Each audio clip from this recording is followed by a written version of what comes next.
Questão 73, gente, ela vai dizer o seguinte: tem 4 afirmativas.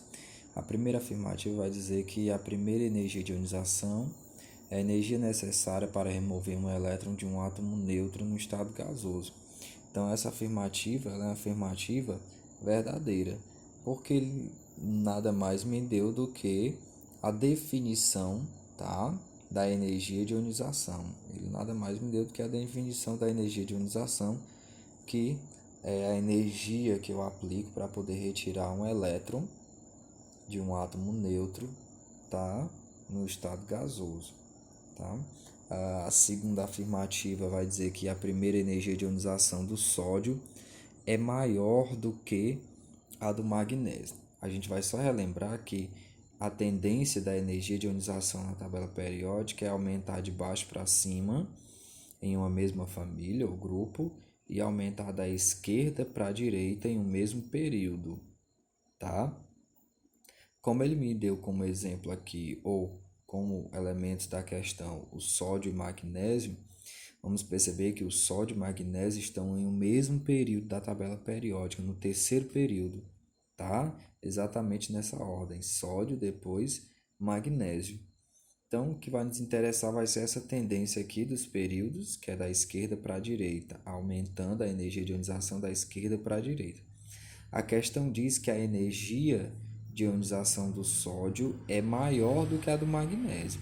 Não, tá? O que a tendência da energia de ionização nos mostra é que vai aumentando da esquerda para a direita, então o magnésio apresenta maior energia de ionização do que o sódio.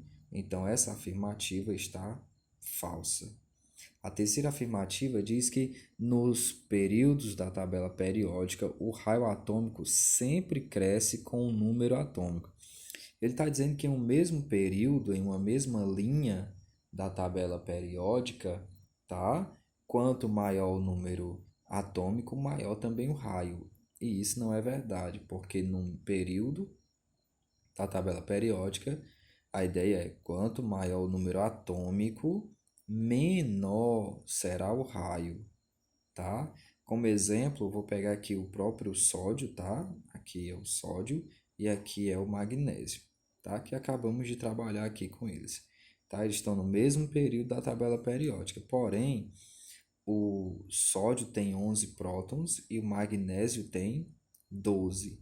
Percebam que houve um aumento do número atômico, do número de prótons. Porém, houve um aumento do número de prótons, mas uma redução no raio. Como assim, professor? O sódio tem 3 camadas, tá? E o magnésio também tem 3. Vou já explicar o que é esse tracejado laranja. Só que no magnésio eu tenho 12 prótons, 12 partículas positivas. E o que acarreta aqui para essa questão de ter mais prótons do que o sódio? Gente, quanto maior o número de partículas positivas, maior a atração do núcleo sobre os elétrons da última camada, tá? Camada de valência. Então, o que acontece? Eles vão ser mais atraídos de forma mais intensa. Então, essa camada ela vai se aproximar mais. Então, essa camada aqui ela vai se tornar essa camada laranja. Então, percebo que ela vai ficar mais próxima do núcleo. Ficando mais próximo, eu tenho uma redução no raio, eu tenho uma diminuição no raio atômico. Por isso que acontece o aumento do número de prótons, mais uma redução do raio, tá? E o que o item diz é o contrário, então esse item está falso. A quarta afirmativa diz que a segunda energia de ionização de qualquer átomo é sempre maior do que a primeira. Vamos lá? Aqui eu tenho de novo sódio, tá, gente? Aqui o núcleo positivo, tá? Não coloquei aqui o número de partículas positivas concernente, mas só para você entender que o núcleo é positivo.